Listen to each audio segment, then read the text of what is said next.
let's lay out the structure as it is today.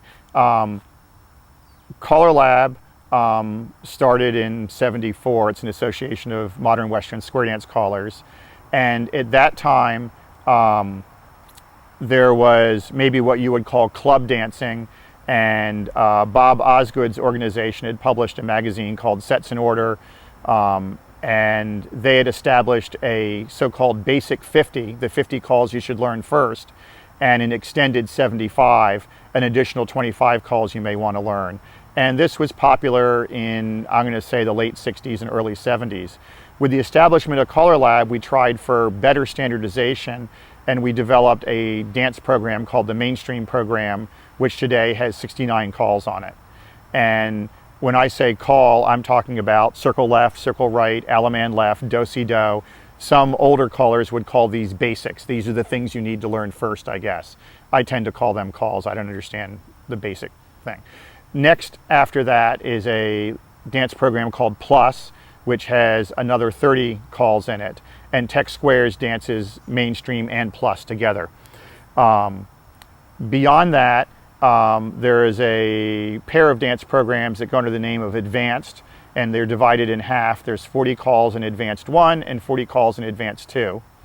And then beyond that is Challenge, and they have about 80 calls in Challenge 1, maybe another 80 calls in Challenge 2. Challenge 3 became a little large for people to learn, and it got divided. So Challenge 3A probably has 70, and 3B has another 70. And then Challenge 4, which is the top or highest level that we talk about, and that dances are held at, was kind of a dumping ground of everything else. It's not the case that we know all the calls, but Challenge 4 has about another 400 calls. So I like to say that all told, there's 1,000 calls that a C4 dancer knows. And even back in 74 and 75, when I started dancing, most of these dance programs existed without the names that I've given them now. But different challenge callers had groups in their own area. For example, in the DC area, Keith Gulley would have the Monumental Mixers, the Challenge Boosters, and the Quarter Moors. Lee Copman on Long Island had the Friday Night Group, the Paramus Group, and the Occasional Group. Dave Hodson in Ohio had Boomerangs, and I forget his other groups. And we would get audio tapes of these dances and try to put them on and learn the calls. I would preview a tape in our little group that was learning this. We had 8 or 12 of us who wanted to do this. And I've jumped ahead, so let me back up for a second.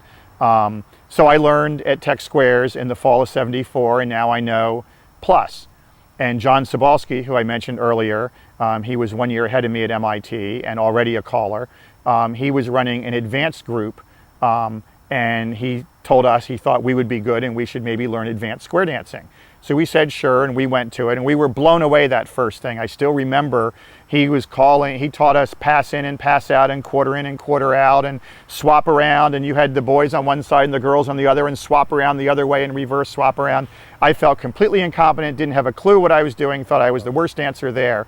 And at the end he goes, "You guys were doing pretty good. I think you can stay in the group." And we were shocked, yeah. So we didn't know what bad was, because we thought we were bad, but apparently there was worse. And we each week would learn stuff, and I enjoyed learning it. I liked the mathematical challenge, the puzzle solving aspect. I liked learning the calls. The calls had funny names, "Sock It To Me," "Here Comes the Judge." Who knew where all these things came from? And the fact that there were people who could do this, I wanted to be one of them and do that. So our group, and I lived in a dorm that had a little suite of 8 of us, and in the spring I took lessons in the fall. That spring I convinced 2 more of my suite mates to go to lessons, and they did that. And then the next fall we got a freshman in from Connecticut who already knew how to square dance. So we had a core group of 4 of us in my little living group of 8 who could all square dance. And we had a little lounge where we could square dance in, and we got tapes, and people came in on Sundays and we danced to tapes, and John kept calling. Eventually he left to work for IBM in New York and then moved to the West Coast. But for a while I actually started and ran square dance groups that he would teach dancing for. I became very good at organizing and running groups. And then later I would actually start calling one tip each group, and then finally take over when he couldn't make it. And when he moved away, those became my dance groups. And I produced handouts each week with definitions, and this is what we're going to learn. And for the tape group, I would listen to the tape beforehand and write out all the calls and look them up in a dictionary, and not mail them because there was no email back then, but make copies of the handouts and give them out to all the people in our group, and they would study them, and then we'd get together and dance these calls that we'd only memorized and we'd never seen before in our lives. And it was just fascinating. It was a real trip. And that lasted, we worked our way up to C1 and C2, and then asked the local challenge caller, Norm Poison, can we come to your C1 group? And he said, okay, kind of. And we went there, and pretty soon we were the best dancers he had, and we were helping and, maybe pushing and pulling and maybe, upsetting his current dancers. And soon we asked if we can come to his next group, and we got all the way up to his C3 group, and there we weren't quite so good, and we'd really kind of hit our Peter Principle level of incompetence, and we stayed there for a while, and it took a long time before we were invited to his C4 group. And that's another story I can tell if you ask. But yeah.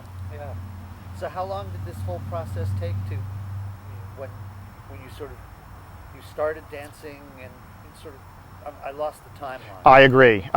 So the timeline for this, and I'm only being approximate here without checking some real records. Spoken like an engineer. Yeah. And I've actually written down and gone back to a lot of my square dance history. I don't have it on the web yet, but I did find the first dance I called that I got paid money for, and some other things like that. And by looking at the handouts, we can reconstruct a lot of this. So I took lessons fall of '74, took advanced lessons with Sobalski spring of '75, ran square dance groups probably '76, '77, '78. I was a grad student through 1980, which gave me access to a lot of MIT resources, a copy shop where I would pay for copies for our handouts, and it helped me run the groups. I would say by 1979, 1980, we were at least C3 dancers. It ends up a lot of people who come up the quickest are the best dancers. If you have a caller teaching you and it's not self-motivated and you just show up each week and kind of learn a little bit, you don't learn so well, and you never become a great dancer. If you are given this trial by fire, memorize this, we're going to put on a tape, let's have the group do it, your friends are annoyed at you because you're holding the group back. Either you're really with it and you're really into it, maybe we all self-select for our own type of people, or maybe you drop out because it's too frustrating. And most of us were, computer programmers, engineers,